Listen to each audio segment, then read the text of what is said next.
allah u naxariistay meydka jenaraal maxamed nuur galaal oo ka mid ahaa dadkii xalay ku geeriyooday weerarkii ururka al-shabaab ay ku qaadeen hoteelka afriik ee magaalada muqdisho ayaa maanta meydka jenaraalka waxaa lagula tukaday salaada janaasada masjidka isbahaysiga islaamka ee magaalada muqdisho.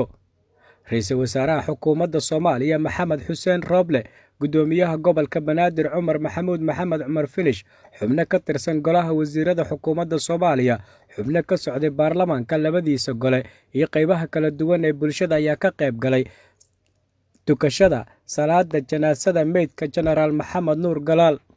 salaada janaasada marxuum jenaraal maxamed nuur galaal taariikhdiisii ciidan waxaa saxaafadda ugu warbixiyey jenaraal maxamuud sheekh cali dabla baylood, taliyaha ciidanka cirka ee soomaaliya. allah u naxariistay, aniga waxaan bartay 1968 isagoo ka yimid akademiya ruusiya ka yimid, waxbarasho sare soo qaatay. intii ka dambaysana waa isu dhoweyn, aad baan isu dhoweyn. waxaan ahayn, wuxuu ii ahay taliye, wuxuu ii ahaa walaal, wuxuu ii ahaa saaxiib lilaahi intaba. marka waxaan leeyahay jenaraal maxamed nuur galaal wuxuu ka mid noqday saraakiisha ka dagaalantay buu ahaa dagaalkii 64. wuxuu ka qayb galay dagaalkii 67. wuxuu ahaa ninkii dejiyey dagaalkii, wax ka dejiyey dagaalkii u dambeeyay aan galnay.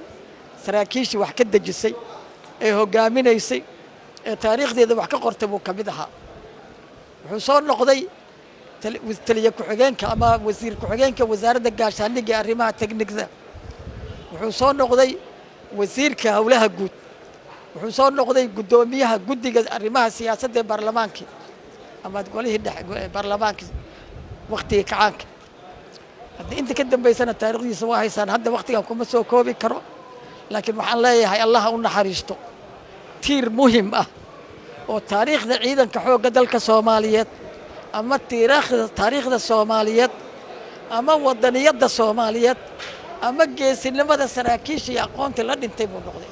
xildhibaan cabdiraxmaan odowaa oo ka tirsan baarlamaanka golaha shacabka Soomaaliya ayaa dhankiisa ka tacsiidey geerida ku timid jenaraal maxamed nuur galaal iyo dadkii kale ee ku geeriyooday qaraxyadii iyo weeraradii ka dhacay hoteelka afriik ee magaalada muqdisho.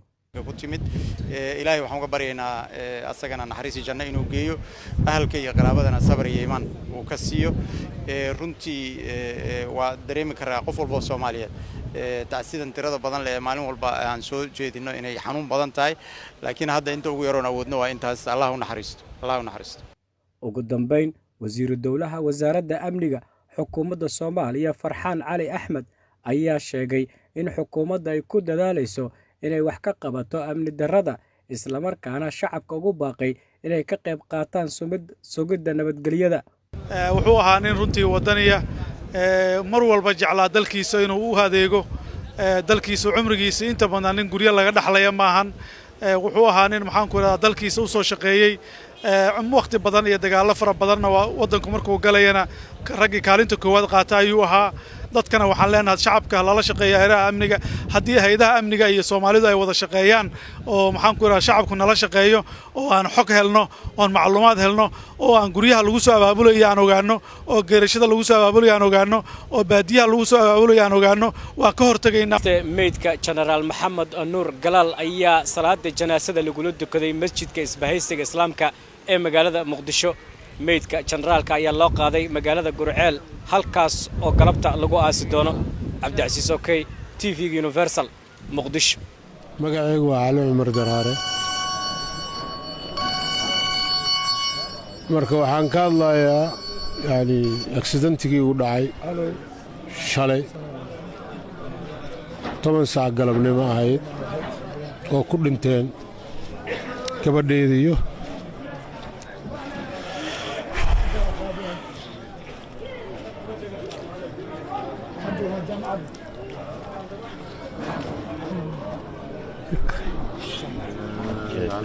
iyo wiilkayga.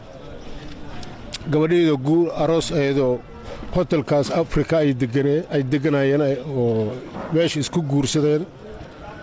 marka ayaa waxaa dhacday 4tii galabnimo anoo jiifo, 4tii barkii ahaa anoo jiifo ayaa telefoon ii yimi. ayaga ii soo direen. waxay igu yidhaahdeen baaba qarax baa ka dhacay hotelkii hotel afrika weeyaan marka waxaan dhaha qarax sidee ah wallahi ma aqaanayto laakiin qarax weynaa dhacay marka anuu maqlaayo oon samaacadda saas u ahaa ayaa qaraxaas dhacay marka waxaan isku dayay marka inaan ordo aan laftirkeeda meesha galo aan ogaado waxa meesha ka jiraan meeshaan tagnay ani iyo xaaskayga iyo wiilkayga haddaan tagnay meesha waxaa dhacday marka 4tii galabnimo 5tii wax dhiman ayaa sheekada meesha isku dhacday marka xabadiyaa meesha isdhaafsadayoo iyo qaraxii waa hotel afrika masale meesha waa loo geli waaye annaga waannu geli weyne kowdheh ilan anugu waxaan u ordayba anaa diyaar u ahaa nafsaddeeda inaan quuro aan meesha galo waa dhaci weyse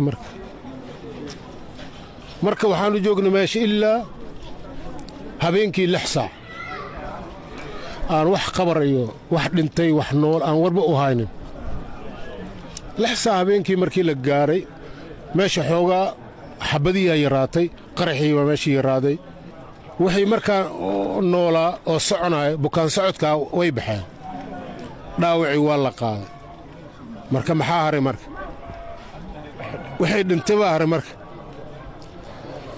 marka gabadheeda waxaan ka waayey dadkii bukaan socodka ahaa ama dadkii dhaawacaha waa ka waayey marka waxa isugaayey ayadii ninkeedii markaan ka waayey waxa isugaayey waxay ahayd marka meydkii sida ku heshaa marka meydkiiya waxay ugu noqday marka inaan arko saacadahaas yar oo laydhahay sug waa lagu gelina meydka waad arkaysaa waxay ila noqdeen yacnii siniin badan aan sugi karin markii dambe waxaa la yidhi meesha ka taga xabbadan lu kala eriyey waa baxnay marka isbitaal madiinaan tagnay marka meeshaan ku ilaah tuugi aan meydka arko bas sidiyaa marka meydkii meesha la keeneen ku arki maantane inta masjidkii waxaa waa xamar weyne oo jaamacadda xamar weynaa la yidhaahdaa waxaa ku jiro meydka haddaan rabnaa waxaa waay 9kii barkii inaan ku dukano salaadda janaasada masene inaan qaadno duugno aan jasiira geyno marka taas ayaana sugaysa bas ma jiraan yacnii maxay ku dhinteen say u dhinteen qafaad weydin karto ama qafaad su'aal u geysan karto ma hayn marka saas aawgiis ayaan carruurteennu qaadannay waan dhaqaynaa annagaa gacantaaynu ku duuganaynaa annagoo dadba sugaynin waxaa waaye gabadheeda aroosay ahayd hotelkaas iyonatee ninkeeda waxaa la kala yidhaahdaa farxiye cali cumar wiilkana waxaa la yidhaahdaa cabdiraxmaan waxaa la yidhaahdaa fahad cabdiraxmaanaa la yidhaahdaa meeshay ku aroos galeen guurkooda meeshuu ka dhacay ayagoo isbuuc deggan isbuucii labaad 2 maalmo ay ka qaateen 9 maalmood 9kii maalmood marka geeridooda soo kormartay marka saas ayaa dhacday